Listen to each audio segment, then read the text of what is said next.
चलिए। हेलो, आप लोगों का स्वागत है आपके अपने यूट्यूब चैनल मैथ पॉइंट पर। तो आज हम लोग जो है क्लास 10th के निर्देशांक ज्यामिति पढ़ेंगे। और इस निर्देशांक ज्यामिति में हम लोग आज पढ़ने वाले हैं विभाजन सूत्र। तो आइए हम लोग देखते हैं कि विभाजन सूत्र को किस प्रकार से लिखते हैं और इसका प्रॉब्लम हम लोग कैसे हल करेंगे। तो देखिए, यहाँ पर आपको लिखा गया है कि दो बिंदुओं ए x1 y1 और बी x2 y2, यानी दो बिंदु आपको दिया गया है। एक बिंदु आपको दिया हुआ है ए और दूसरा बिंदु आपको दिया गया है बी।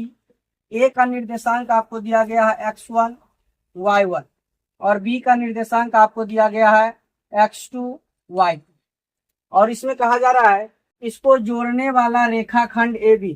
तो देख सकते हैं ए से बी को जोड़ने वाला रेखाखंड ये है ए बी को M1 अनुपात M2 के अनुपात में आंतरिक रूप से विभाजित करने वाले बिंदु P। एक बिंदु यहाँ पर P है और ये P बिंदु जो है इस रेखाखंड को M1 अनुपात M2 अर्थात इधर M1 और इधर M2 इस अनुपात में, इस रेशियो में इसको विभाजित कर रहा है। और ये जो P बिंदु है इसका निर्देशांक आपको X और Y का क्या मान होगा वही आपको निकालना है। यही आपका विभाजन सूत्र कहलाता है। तो कुछ नहीं करना है। ये जो विभाजन सूत्र है इसको लिखने के लिए हम लोग क्या करते हैं, तो देखिए यहाँ पर इसका निर्देशांक है, एक x है और एक y। अब इसमें हम जब विभाजन सूत्र लगाएंगे तो विभाजन सूत्र देखिए क्या कहता है।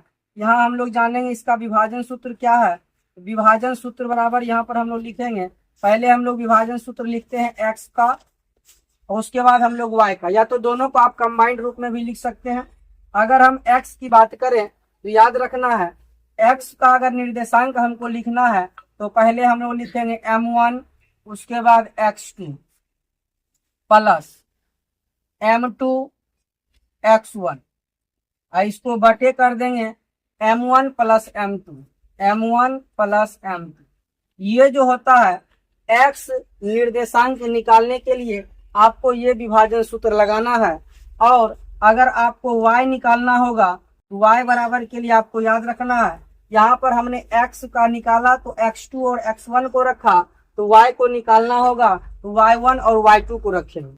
तो कुछ नहीं करना है, m1 का m1, यहाँ पर x2 के जगह पर आप y कोऑर्डिनेट का निकालना है, y निर्देशांक निकालेंगे तो y का रखेंगे, ये हो जाएगा m1 y2 प्लस यहाँ पर कर देंगे, ये हो जाएगा m2 y1 और इसमें बटे कर देंगे m1 प्लस में m2।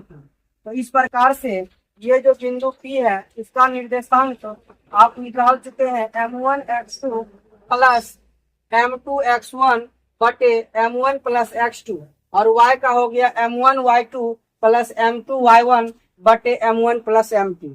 अगर हम इसको कंबाइंड रूप से लिखते हैं तो इसको हम लोग संयुक्त रूप में m1 x2 plus m2 x1 बटे m1 प्लस m2 कोमा देकर y को हम यहीं पर लिख लेंगे m1 y2 plus m2 y1 बटे m1 प्लस m2। इसको इस तरह से ब्रैकेट में बंद कर देंगे। आप संयुक्त रूप से इस प्रकार से भी विभाजन सूत्र को लिख सकते हैं। तो सभी को इसका स्क्रीनशॉट ले लेना है और ये विभाजन सूत्र को याद कर लेना है, m1 x2 plus m2 x1 बटे m1 प्लस m2। अगर x लीजिएगा तो x निर्देशांक निकलेगा और अगर y लीजिएगा तो y निर्देशांक निकलेगा। तो आप लोग इसका स्क्रीनशॉट ले लीजिएगा। आइए अब हम लोग जो है विभाजन सूत्र का एक प्रॉब्लम पढ़ेंगे जिसमें देखेंगे किस प्रकार से हम विभाजन सूत्र का उपयोग करके प्रश्न को हल करेंगे। तो आप लोग स्क्रीनशॉट ले लीजिए। आइए हम लोग हिसाब में चलते हैं, इसको मिटाते हैं।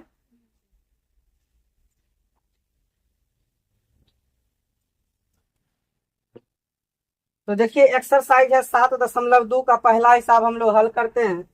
ये आपका एनसीईआरटी का एक्सरसाइज 7.2 है और 7.2 का हम लोग पहला हिसाब को लिखते हैं और इसको हल करते हैं। देखिए किस प्रकार से इसको हल करेंगे। इसमें कहा जा रहा है कि उस बिंदु के निर्देशांक ज्ञात करें, उस बिंदु के निर्देशांक ज्ञात करें जो बिंदुओं 1 - 1 7 और 4 - 3 को मिलाने वाले रेखाखंड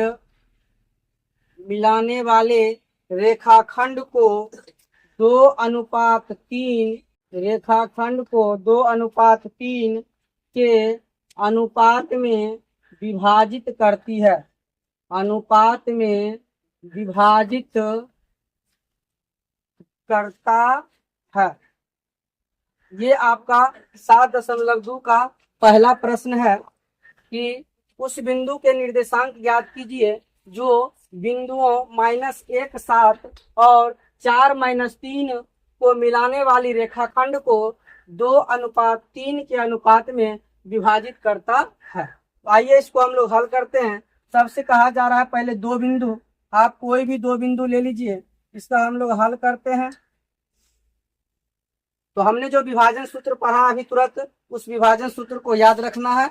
और यहाँ पर देखिए, हम लोग किसी बिंदु को मान लेते हैं, एक बिंदु ए मान लेते हैं, दूसरा बिंदु को हमने बी मान लिया। ए का निर्देशांक देखिए लिखा हुआ है -1 और 7, तो लिख दीजिए 1 और 7। बी का निर्देशांक लिखा हुआ है 4 - 3, तो लिख लीजिए 4 - 3। अब कहा जा रहा है एक बिंदु लीजिए, इस बिंदु का निर्देशांक याद कीजिए। मान लेते हैं ये बिंदु P है, इसका निर्देशांक को हमने मान लिया x और y। अब कहा जा रहा है कि यह बिंदु P जो है रेखाखंड AB को 2:3 में विभाजित करता है। अब यहाँ पर देखिए, अब हम लोग विभाजन सूत्र लगाएंगे। सबसे पहले ये समझिए, ये 2 और 3 के अनुपात में विभाजित करता है। यहाँ पर सबसे पहले हम लोग लिख लेंगे x1 बराबर A का बिंदु का पहला जो होगा ये x1 कहलाएगा और दूसरा जो होगा ये y1 कहलाएगा। x1 हो गया -1, y1 हो गया 7। अब ये जो B होगा ये x2 कहलाएगा। x2 हो जाएगा 4 और y2 अगर आप निकालिएगा तो y2 आपका हो जाएगा -3। और यहाँ पर जो अनुपात में विभाजित किया जा रहा है ये आपका m1 और m2 का मान होगा। यहाँ पर हम लोग लिख लेंगे m1 बराबर 2 और m2 बराबर आपका हो गया 3। इतना चीज लिखने के बाद अब हम लोग विभाजन सूत्र में चलते हैं। अब यहाँ पर हम लोग लिखेंगे विभाजन सूत्र से। तो विभाजन सूत्र से क्या होता है विभाजन सूत्र, तो अभी हमने तुरंत पढ़ा है विभाजन सूत्र। देखिए लिखते हैं x बराबर जो होता है वो होता है m1 x2 plus m2 x1 बटे m1 प्लस m2। ये आपका x का विभाजन सूत्र होता है। अब इसमें हमको मान रखना है, मान रखने के बाद हमको x का निकल जाएगा, फिर y का लगाइए। तो निकालिए m1 कितना है 2, तो रख दीजिए 2 गुना x2 कितना है 4, तो रख दीजिए 4 प्लस m2 कितना है 3, तो रख दीजिए 3। दोनों के बीच में हमेशा याद रखना है कि गुना का चिन्ह रहता है। जब कोई साइन नहीं मिले, दो ABCD का लेटर हो, तो उसके बीच में हमेशा मल्टीप्लाई का साइन होता है, गुना का साइन होता है। यहाँ पर m2 का मान 3, तो 3। x1 का मान -1, यहाँ रख देंगे -1 बटे तो बटे। अब यहाँ पर क्या है m1 प्लस m2, तो m1 2 और 3, ये हो जाएगा 2 और प्लस 3। यहाँ पर देख सकते हैं तो सब का मान हमने रख दिया है। अब सब के मान को हम लोग देखिए हल करते हैं। अब यहाँ पर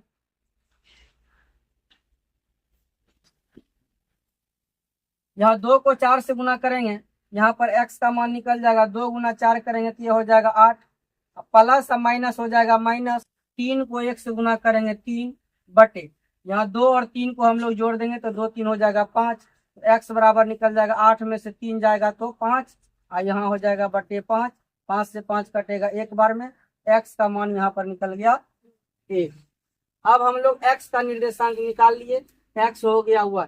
अब हमको y का निर्देशांक निकालना है, यहाँ बगल में हम लोग y का सूत्र लगा देते हैं। y बराबर सूत्र अभी तुरंत पढ़े m1 y2 plus m2 y1 बटे m1 प्लस m2। अब यहाँ पर y का निर्देशांक निकालना है, तो सबका मान रखेंगे। पहले है m1, m1 है 2 तो रख देंगे 2। y2 का मान कितना है -3 तो यहाँ रख देंगे -3, प्लस तो प्लस। उसके बाद है m2 का मान देख सकते हैं 3 है, m2 के जगह पर रखेंगे 3 गुना y1 कितना है तो 7 है, y1 के जगह पर रखेंगे 7 बटे m1 प्लस m2, तो m1 2 है और m2 3 है, तो 2 + 3 जोड़ देंगे 2 + 3। अगर आपको वीडियो अच्छा लग रहा हो तो कमेंट करते रहिए और लाइक शेयर करते रहिए। 2 और -3 को हम लोग गुना करेंगे तो 2 3 -6 हो जाएगा, प्लस का साइन है प्लस, 7 को 3 से गुना करेंगे तो 7 × 21 हो जाएगा, और 3 में 2 को जोड़ देंगे तो 3 2 5 हो जाएगा। अब यहाँ 6 और 21, एक माइनस में है और एक प्लस में है, तो माइनस प्लस हमेशा याद रखना है माइनस होता है, लेकिन चिन्ह उसी का रखेंगे जिसका चिन्ह बड़ा हो। तो चिन्ह बड़ा प्लस का है, 21 में से 6 को घटा देंगे, 21 में से 6 को घटा देंगे तो यह आ जाएगा 15 बटे हो जाएगा 5, 5 से घटा देंगे 15 को, ये 3 बार में कटेगा तो यहाँ हो जाएगा y = 3, यानी कि ये y का जो मान निकल कर आया वो 3 निकल कर आया, x का मान निकल कर आया 1। आपको कह रहा है उस बिंदु का निर्देशांक ज्ञात करें, यानी ये जो pxy माने हैं इसका निर्देशांक क्या हो जाएगा, x के जगह पर 1, y के जगह पर 3, तो नीचे में लिख देंगे। अतः p का निर्देशांक जो होगा वो आपका हो जाएगा, पहले x अक्ष को लिखा जाता है, उसके बाद y अक्ष को, x का मान 1, y का मान 3, तो इसका आंसर हो जाएगा 1 और 3। इसी तरीके से बने रहिए अगले वीडियो के लिए। कल हम लोग जो है 7.2 का दूसरा हिसाब और तीसरा हिसाब पढ़ेंगे। बने रहिए अगले वीडियो पे।